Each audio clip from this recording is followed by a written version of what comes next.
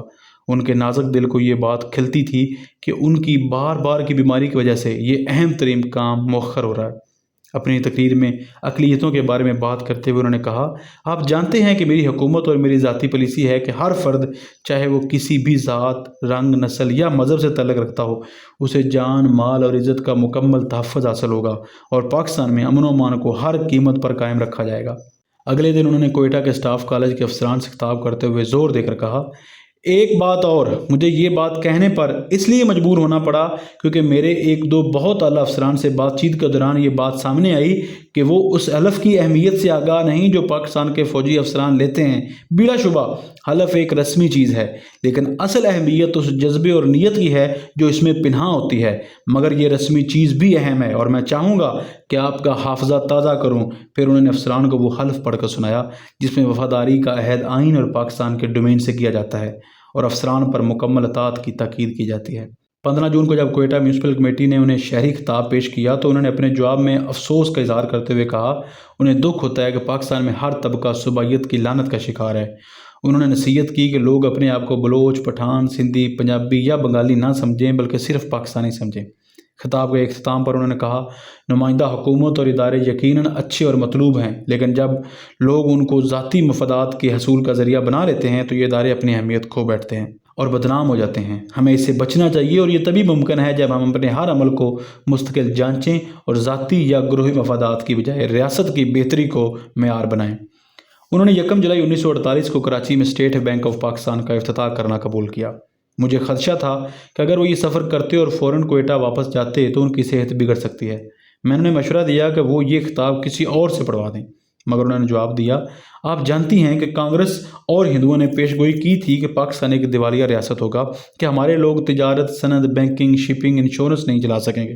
ہمیں ثابت کرنا ہے کہ ہم صرف سیاست ہی نہیں، مالیات اور بینک کاری میں بھی ملک چلانے کی صلاحیت رکھتے ہیں، اس لیے میری موجودگی ضروری ہے، اور پھر ہم چند دنوں میں واپس کوئٹہ آ جائیں گے۔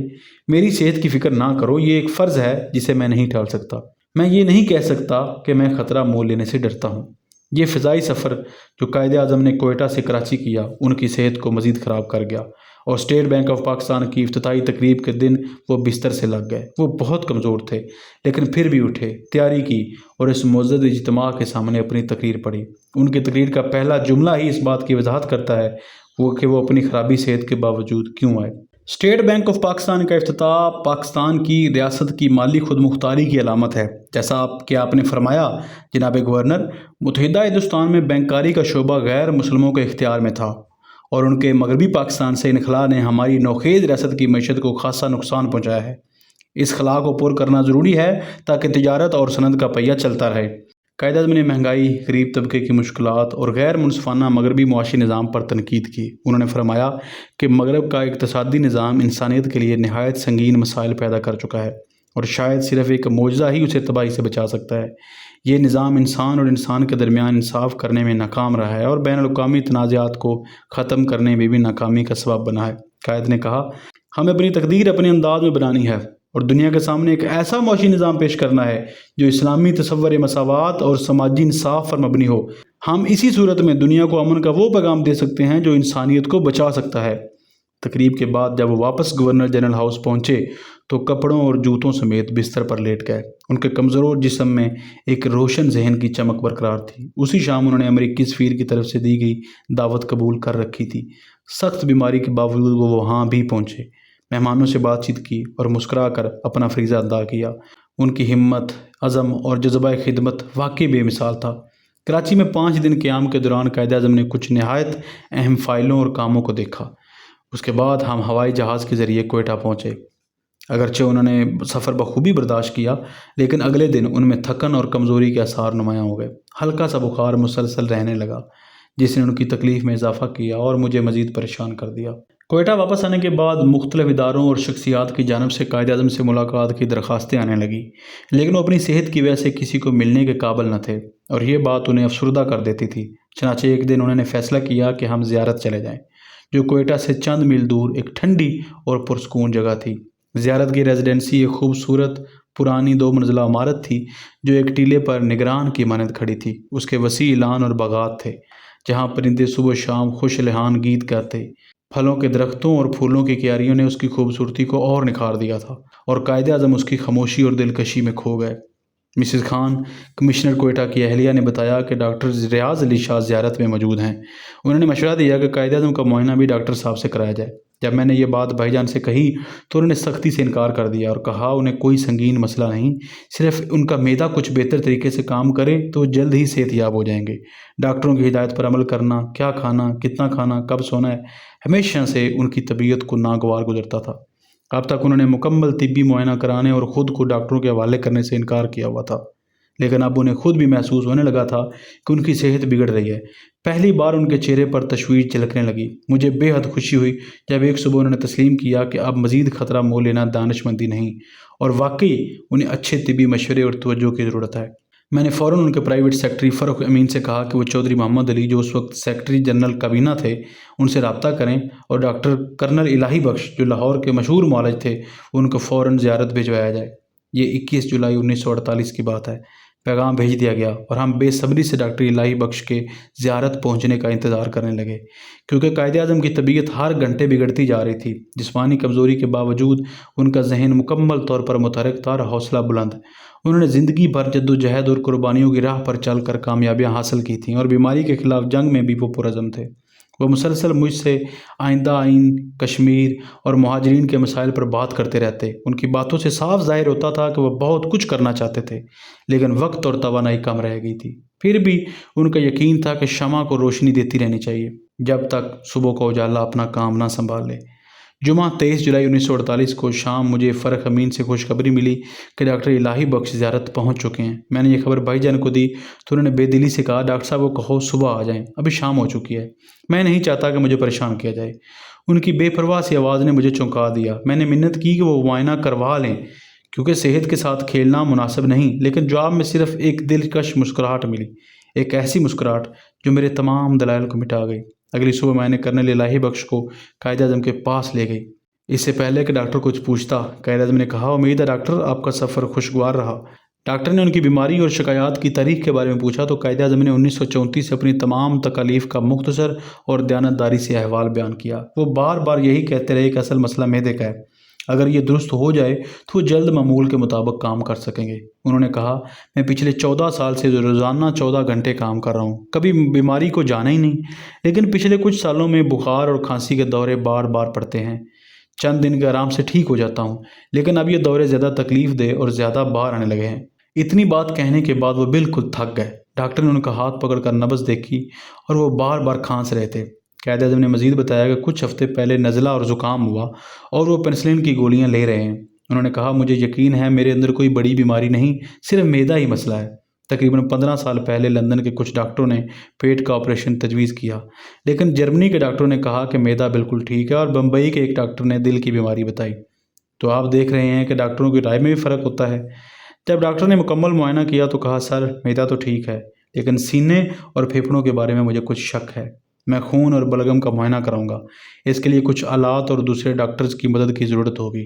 قائد اعظم نے خاموشی سے سنا، پھر ڈاکٹر نے مشورہ دیا، سر آپ کو مناسب اور مقوی غذا لینا ہوگی۔ ناشتے میں دلیا، انڈے، مکھن، روٹی، کافی اور دودھ۔ دوپہر کے کھانے میں قیمہ، سبزیاں اور کسٹرڈ یا جیلی۔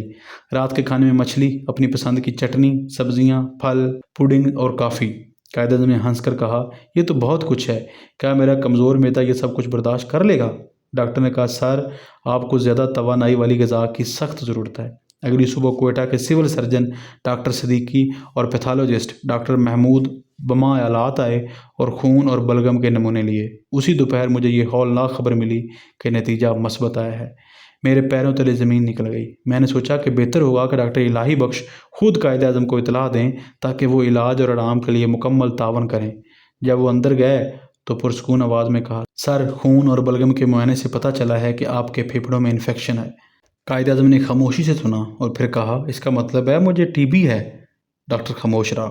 بتائیں ڈاکٹر، آپ کے خیال میں مجھے یہ بیماری کب سے ہے؟ میرے خیال میں کم از کم 2 سال سے۔ لیکن سینے کا ایکس رے ضروری ہے تاکہ یقین سے کچھ کہا جا سکے۔ مگر سر، گھبرانے کی کوئی بات نہیں، اگر آپ کا جسم علاج کو قبول کرے تو آپ جلدی ٹھیک ہو جائیں گے۔ قائد نے پوچھا، کیا مس جناح کو اس بارے میں بتایا؟ جی سر، میں نے بتایا ہے۔ قائد نے کہا، میرا خیال ہے یہ غلطی تھی، وہ ایک عورت ہے آخر۔ اسی وقت میں کمرے میں داخل ہوئی تو قائد نے ڈاکٹر سے پوچھا، بتائیے مجھے کتنے دن بستر پر رہنا ہوگا؟ آپ جانتے ہیں میرے ذمے کتنے کام ہیں اور مجھے کتنا کچھ کرنا ہے۔ اس سوال کا جواب دینا ابھی بہت جلدی ہوگا سر، لیکن آپ کی حالت کو جلد بہتر بنانے کے لیے ہر ممکن کوشش کی جائے گی۔ میں اپنے بھائی کے ساتھ اکیلی تھی، اس کا چہرہ زرد اور تھکا ہوا تھا۔ وہ صاف بتا رہا تھا کہ وہ حد سے زیادہ تھکن اور کمزوری کا شکار ہے۔ انہوں نے مسکرا کر کہا، فاتی، تم دیکھ رہی ہو، تم ٹھیک کہتی تھیں، مجھے پہلے ہی ماہر ڈاکٹروں سے مشورہ کر لینا چاہیے تھا، لیکن مجھے کوئی افسوس نہیں، انسان صرف کوشش ہی کر سکتا ہے، تقدیر کی زبان ہمیشہ گونگی رہتی ہے۔ میں اپنی ڈیوٹی پر آخری لمحے تک قائم رہوں گا۔ تم جانتی ہو میرا اصول ہمیشہ یہ رہا ہے کہ میں کسی مشورے کو اندھوں کی طرح قبول نہ کروں۔ میں نے ہمیشہ اپنی مرضی پر عمل کیا ہے اور ٹھوکریں کھا کر سیکھا ہے۔ صرف چند مہینے پہلے انہوں نے اسلامیہ کالج پشاور کے طلبہ سے خطاب کرتے ہوئے کہا تھا، تم اپنی مہنگے تجربات سے اور زندگی سے ملنے والی ٹھوکروں سے سیکھو گے۔ اپنے راستے پر خود چلنا اور زندگی کی ٹھوکروں سے سیکھنا، یہی ان کی پوری زندگی کا نمایاں وصف رہا۔ یہ دیکھ کر دل کی خوشی ہوئی کہ وہ کئی ہفتوں کے مقابلے میں اس دن زیادہ کھا سکے۔ ان کی بھوک بڑھانے کے لیے میں نے ایک باورچی امانت علی کو رکھا، جس نے کھانا پکانے کا فن پیرس کے ریٹرز ہوٹل میں سیکھا تھا اور کچھ عرصہ مہاراجہ کپور تھلا کے ہاں بھی شیف رہ چکا تھا۔ ڈاکٹر الہی بخش نے ایک خاتون کمپاؤنڈر کو بلایا تاکہ قائد اعظم کا ٹمپریچر لے سکے۔ پہلی بار قائد اعظم نے اس سے پوچھا، میرا ٹمپریچر کیا ہے؟ اس نے مضبوط لہجے میں جواب دیا، سر، میں یہ صرف ڈاکٹر کو ہی بتا سکتی ہوں۔ انہوں نے اصرار کیا، لیکن مجھے اپنا درجہ حرارت جاننا ضروری ہے۔ پھر بھی وہ نہ مانی۔ معاف کیجیے سر، میں آپ کو نہیں بتا سکتی۔ جب وہ کمپاؤنڈر خاتون کمرے سے چلی گئی تو بھائی نے مسکرا کر مجھ سے کہا، مجھے ایسے لوگ پسند ہیں جو مضبوط کردار والے ہوں اور جنہیں ڈرایا دھمکایا نہ جا سکے۔ کسی بھی فرد کو قائد اعظم سے ملاقات کی اجازت نہیں تھی، لیکن جب ہمارے واشنگٹن میں سفیر جناب حسن اصفہانی زیارت میں ہمارے گھر آئے تو قائد اعظم انہیں دیکھ کر خوش ہوئے۔ وہ کئی سالوں سے ان کے قریبی ساتھی رہے تھے۔ جب اصفہانی صاحب قائد سے ملاقات کے بعد نیچے اترے تو وہ رو پڑے۔ وہ یہ منظر برداشت نہ کر سکے کہ اتنی عظیم مجاہد کو بستر پر بے بس زندگی کی آخری لڑائی لڑتے دیکھیں۔ انہوں نے ڈاکٹر الہی بخش کو یقین دلایا کہ اگر ضرورت پڑی تو وہ امریکہ سے ماہرین اور دوائیں فوراً منگوا لیں گے۔ انہیں بتایا گیا کہ اگر ضرورت ہوئی تو اطلاع ضرور دی جائے گی۔ اسی دوران ڈاکٹر الہی بخش کی درخواست پر لاہور سے ڈاکٹر ریاض علی شاہ، ڈاکٹر عالم ایکس رے کے ماہر اور ڈاکٹر غلام محمد کلینیکل پیتھولوجسٹ زیارت آئے اور ایکس رے کی مشینیں اور دیگر آلات ساتھ لائے۔ ان کے معائنے اور ٹیسٹوں نے ڈاکٹر الہی بخش کی رائے کی تصدیق کی۔ انہوں نے فیصلہ کیا کہ قائد اعظم کی رات کو نگہداشت کے لیے ایک نرس کا ہونا ضروری ہے۔ پہلے بھائی نے انکار کر دیا، کہا کہ ان کا خیال اچھے طریقے سے رکھا جا رہا ہے اور نائٹ نرس رکھنا فضول خرچی ہوگی، لیکن آخرکار وہ مان گئے اور کہا، میری بہن اتنے ہفتوں سے دن رات میرے پاس بیٹھی ہے، وہ یقیناً تھک چکی ہوں گی۔ ہاں، آپ نائٹ نرس کا بندوبست کر سکتے ہیں۔ چنانچہ سول اسپتال کوئٹہ میں کام کرنے والی نرس فلس ڈینہم زیارت آ گئی۔ وہ ایک مستعد نرس ثابت ہوئیں اور قائد اعظم کو ان کا انداز پسند آیا۔ نرس فلس نے ڈاکٹر الہی بخش کو بتایا کہ قائد اعظم ریشمی پاجامے پہنتے ہیں جو ان کی زندگی بھر کی عادت رہی ہے اور رات کو انہیں اکثر سردی لگتی ہے۔ اس پر ڈاکٹر نے کراچی سے وائلیا کپڑا منگوایا اور میں نے ان کے لیے نیا لباس تیار کروایا۔ ہمیں امید بننے لگی جب ہم نے دیکھا کہ وہ زیادہ آرام سے سوتے ہیں، لمبی نیند لیتے ہیں اور کافی مقدار میں کھانا کھاتے ہیں۔ ان کا درجہ حرارت معمول پر آ گیا، کھانسی تقریباً ختم ہو گئی اور بلڈ پریشر بھی تسلی بخش تھا۔ جولائی کے آخر میں بغیر پیشگی اطلاع وزیر اعظم لیاقت علی خان اور چودھری محمد علی زیارت پہنچے۔ وزیر اعظم نے ڈاکٹر الہی بخش سے قائد اعظم کی صحت کے بارے میں دریافت کیا۔ ڈاکٹر نے جواب دیا، چونکہ مجھے قائد اعظم کے علاج کے لیے ان کی بہن نے بلایا ہے، اس لیے میں اپنی رائے صرف انہیں ہی دے سکتا ہوں۔ لیاقت علی خان نے کہا، لیکن میں بطور وزیر اعظم کی جاننے کا خواہش مند ہوں۔ ڈاکٹر نے نرمی سے جواب دیا، جی سر، لیکن میں بغیر مریض کی اجازت کے یہ بات نہیں بتا سکتا۔ جب مجھے بتایا گیا، میں اس وقت قائد کے ساتھ بیٹھی تھی، کہ وزیر اعظم اور سیکرٹری جنرل ان سے ملنا چاہتے ہیں، تو میں نے بھائی کو آگاہ کیا۔ چند لمحے خاموش رہنے کے بعد انہوں نے کہا، نیچے جاؤ، وزیر اعظم سے کہو میں ان سے ملاقات کروں گا۔ اب بہت دیر ہو چکی ہے، انہیں کل صبح آپ سے ملنے دیں۔ نہیں، انہیں بھی بلا لو۔ دونوں تقریباً آدھے گھنٹے تک اکٹھے رہے۔ جیسے ہی لیاقت علی خان نیچے آئے، میں فوراً اوپر اپنے بھائی کے پاس گئی۔ وہ مکمل طور پر تھکے ہوئے نظر آئے اور ان کا چہرہ بیماری سے زرد ہو رہا تھا۔ انہوں نے مجھ سے کہا انہیں کچھ فروٹ جوس دیا جائے، پھر کہا محمد علی کو بھیجو۔ کابینہ کے سیکرٹری جنرل ان کے ساتھ تقریباً 15 منٹ رہے۔ جب وہ دوبارہ تنہا ہوئے تو میں ان کے کمرے میں گئی۔ میں نے پوچھا، کیا وہ جوس یا کافی لینا چاہیں گے؟ لیکن ان کا ذہن اتنا مصروف تھا کہ جواب نہ دے سکے۔ اب رات کے کھانے کا وقت ہو چکا تھا۔ انہوں نے کہا تم بہتر ہے نیچے جاؤ، ان کے ساتھ کھانا کھاؤ۔ میں نے کہا نہیں، یہ مناسب نہیں۔ قائد اعظم نے کہا وہ ہمارے مہمان ہیں، جاؤ ان کے ساتھ کھانا کھاؤ۔ 14 اگست قریب آ رہی تھی جب قوم اپنی پہلی یوم آزادی منانے جا رہی تھی، اور اپنے ڈاکٹرز کے منع کرنے کے باوجود وہ اس دن قوم سے ایک پیغام دینے کی تیاری میں مصروف تھے۔ ان کی صحت گرتی جا رہی تھی مگر وہ پھر بھی کام کر رہے تھے۔ انہوں نے جو پیغام تیار کیا اس میں کہا، یاد رکھو پاکستان کا قیام ایک ایسا واقعہ ہے جس کی دنیا کی تاریخ میں کوئی مثال نہیں۔ مجھے اپنی قوم پر مکمل یقین ہے۔ ہمارے دشمن جو جنگ اور طاقت سے ہمیں ختم نہ کر سکے، انہوں نے معاشی ہتھ کنڈوں سے ہمیں کمزور کرنے کی کوشش کی۔ انہوں نے پیشن گوئی کی کہ پاکستان دیوالیہ ہو جائے گا، لیکن یہ سب سازشیں ناکام ہو گئی۔ ہمارا پہلا بجٹ فاضل بجٹ تھا، تجارتی توازن مثبت ہے اور معاشی میدان میں ہم ترقی کر رہے ہیں۔ چند دن بعد ڈاکٹروں نے محسوس کیا کہ ان کا بلڈ پریشر بہت کم ہو چکا ہے، پاؤں میں سوجن آ گئی ہے اور پیشاب کی مقدار بھی کم ہو گئی ہے۔ طویل مشاورت کے بعد ڈاکٹروں نے مجھے بتایا کہ وہ دل اور گردوں کی کمزوری میں مبتلا ہیں۔ ان کی موجودہ حالت میں زیارت کا قیام مزید مناسب نہیں رہا۔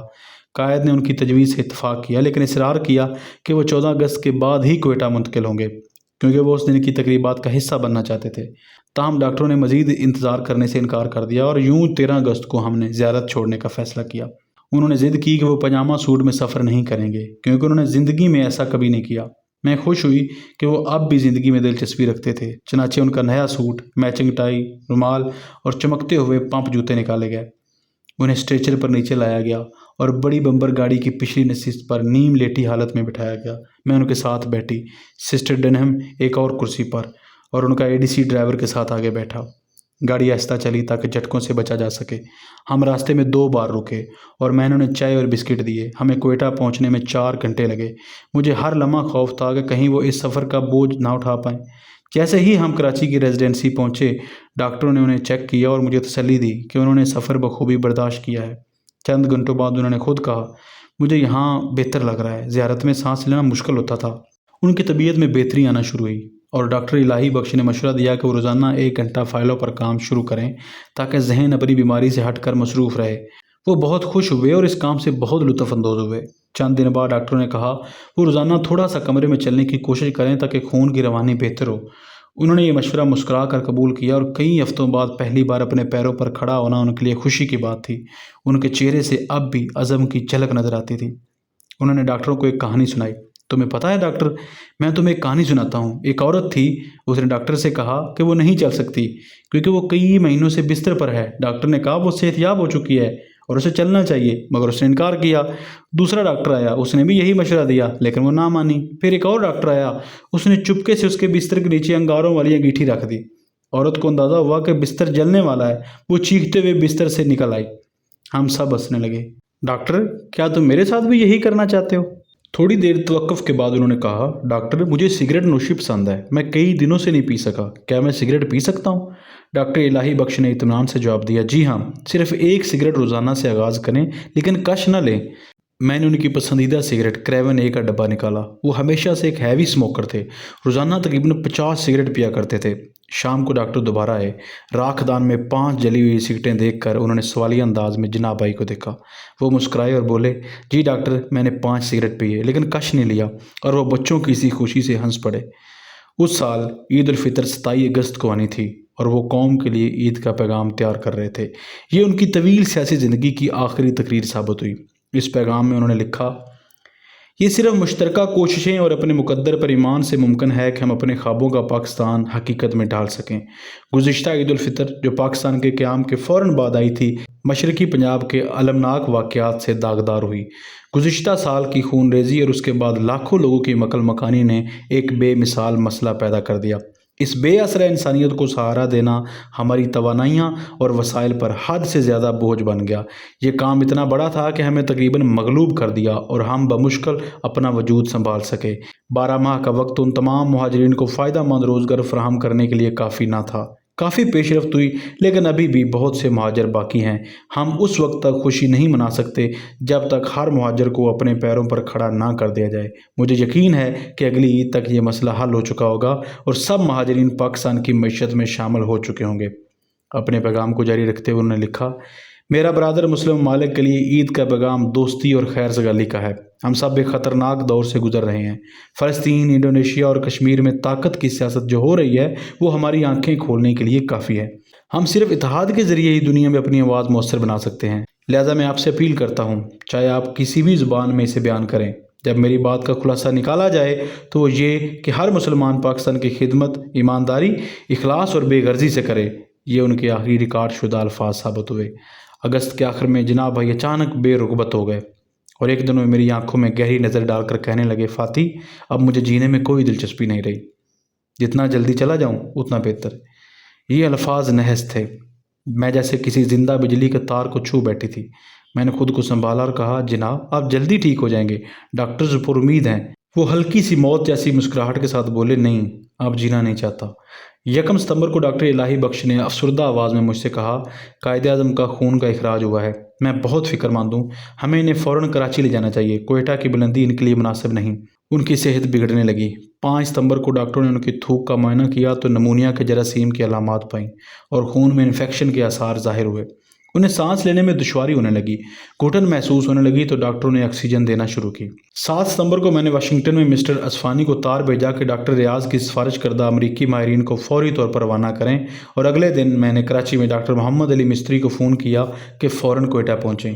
ڈاکٹروں کی ایک اور مشاورت ہوئی اور حالات کے تمام پہلوؤں پر غور کرنے کے بعد یہ فیصلہ ہوا کہ انہیں فوری طور پر کراچی منتقل کیا جائے، کیونکہ کوئٹہ کی بلندی ان کے کمزور دل کے لیے نقصان دہ ہے۔ ڈاکٹروں نے بھاری دل کے ساتھ مجھے یہ خبر دی کہ اب کوئی امید باقی نہیں رہی اور صرف ایک معجزہ ہی ان کی جان بچا سکتا ہے۔ جب میں نے اپنے بھائی کو ڈاکٹروں کی یہ رائے بتائی کہ کوئٹہ کی بلندی سے بچنے کے لیے انہیں کراچی جانا ہوگا تو وہ بولے، ہاں مجھے کراچی لے چلو، میں وہیں پیدا ہوا تھا اور وہیں دفن ہونا چاہتا ہوں۔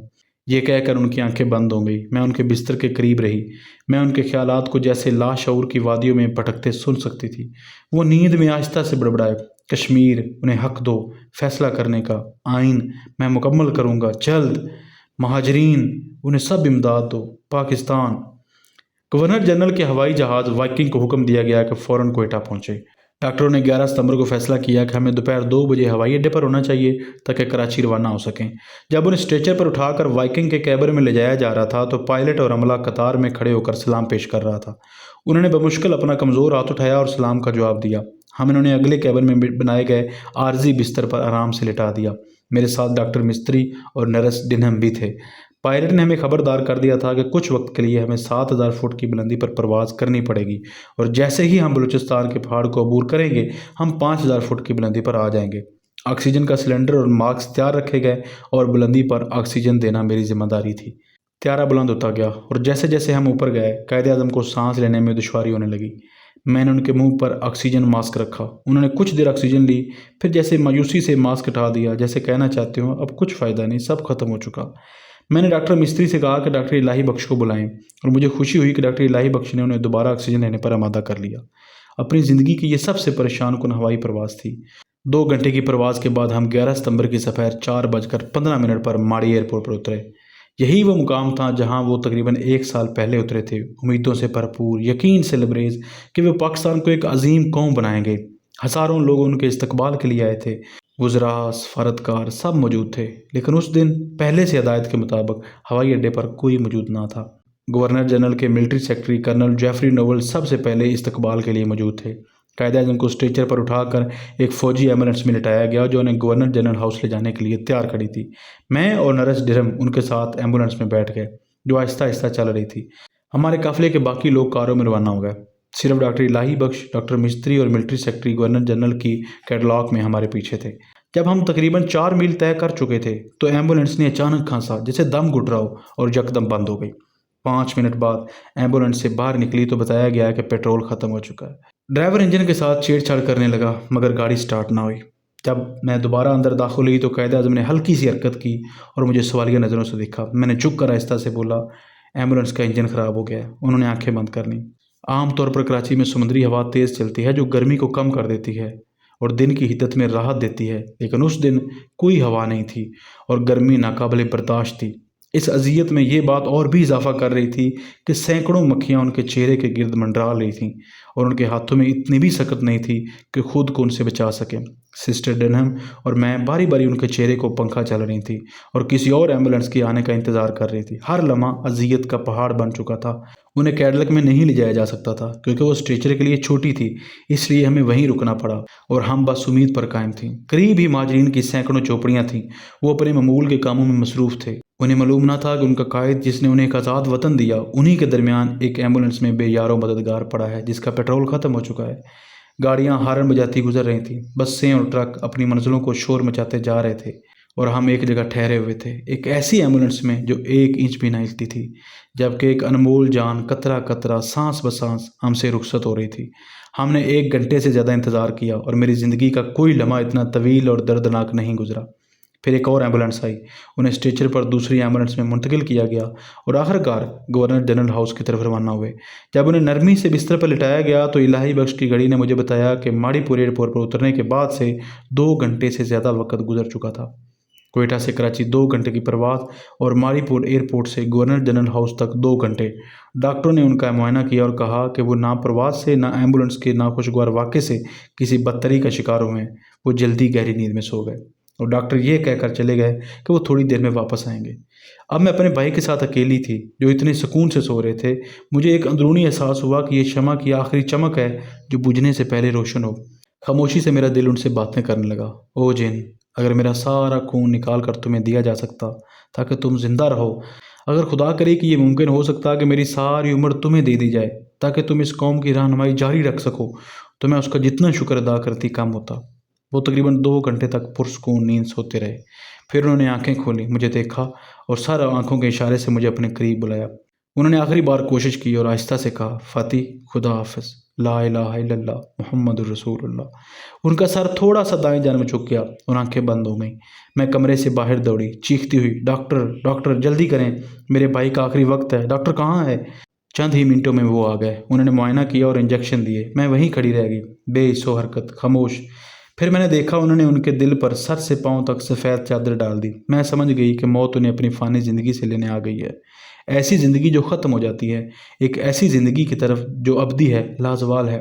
کرنل الہی بخش بھاری قدموں سے میری طرف آئے، اپنا دایاں ہاتھ میرے بائیں کندھے پر رکھا اور ایک چھوٹے بچے کی طرح پھوٹ پھوٹ کر رونے لگے۔ ان کے آنسوؤں نے بغیر الفاظ اور آواز کے مجھے وہ المناک خبر دے دی۔ میں نے رونے کی کوشش کی لیکن آنکھوں کے آنسو جیسے خشک ہو چکے تھے۔ میں چیخنا چاہتی تھی، رونا چاہتی تھی، مگر میری آواز جیسے گم ہو چکی تھی۔ میں خود کو گھسیٹ کر ان کے بستر کے قریب لے گئی اور فرش پر لکڑی کے بے جان ٹکڑے کی طرح گر پڑی۔ ان کی وفات کی خبر شاید بہت دور تک پھیل چکی تھی۔ گورنر جنرل ہاؤس کے باہری آنے دروازے، جنہیں عام طور پر سخت سیکیورٹی میں بند رکھا جاتا ہے، خود بخود کھل گئے اور لوگوں کا ہجوم ہر سمت سے امڑ آیا۔ جلد ہی بہت سے لوگ اس کمرے میں موجود تھے جہاں وہ بے آواز ایسی نیند میں سو رہے تھے جس سے بیداری ممکن نہ تھی۔ میں وہیں بیٹھی رہی، ارد گرد کی دنیا سے بے خبر۔ وقت کا ہوش نہ رہا، میں اپنے ناقابل تلافی نقصان میں مکمل طور پر کھو چکی تھی۔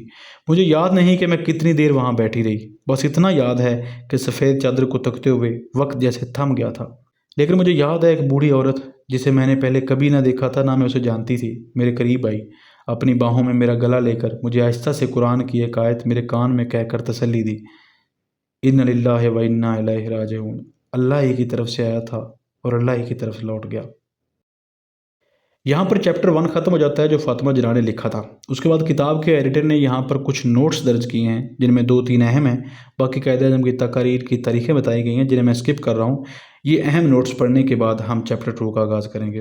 نوٹس: محترمہ فاطمہ جناح 20 فروری 1929 کو رتن بائی کی وفات کے بعد جناح کے مالابار ہل کے بنگلے میں منتقل ہو گئی تھیں اور تب سے ان کی مستقل ساتھی تھیں۔ آل انڈیا مسلم لیگ کا اجلاس ایسٹر کی چھٹیوں کے دوران 12 تا 15 اپریل 1941 کو منعقد ہوا۔ 12 اپریل 1941 کو اجلاس کے پہلے دن عبدالحمید خان چیئرمین استقبالیہ کمیٹی کے خطبہ استقبالیہ کے بعد جناح نے مختصراً پہلے اردو میں اور پھر انگریزی میں خطاب کیا۔ چونکہ وہ اب بھی علیل تھے اس لیے ان کا صدارتی خطاب 14 اپریل تک مؤخر کر دیا گیا۔ اس دن انہوں نے لگاتار 1 گھنٹہ 54 منٹ تقریر کی، جو اس شخص کے لیے غیر معمولی بات تھی جو صرف 3 دن پہلے اعصابی کمزوری کا شکار ہوا تھا۔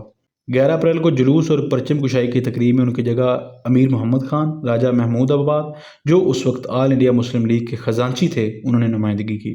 مدیر اس اجلاس کے دوران موجود تھے۔ چیپٹر 1 مکمل ہوا۔ اب اگلے پارٹ میں ہم چیپٹر 2 کا آغاز کریں گے۔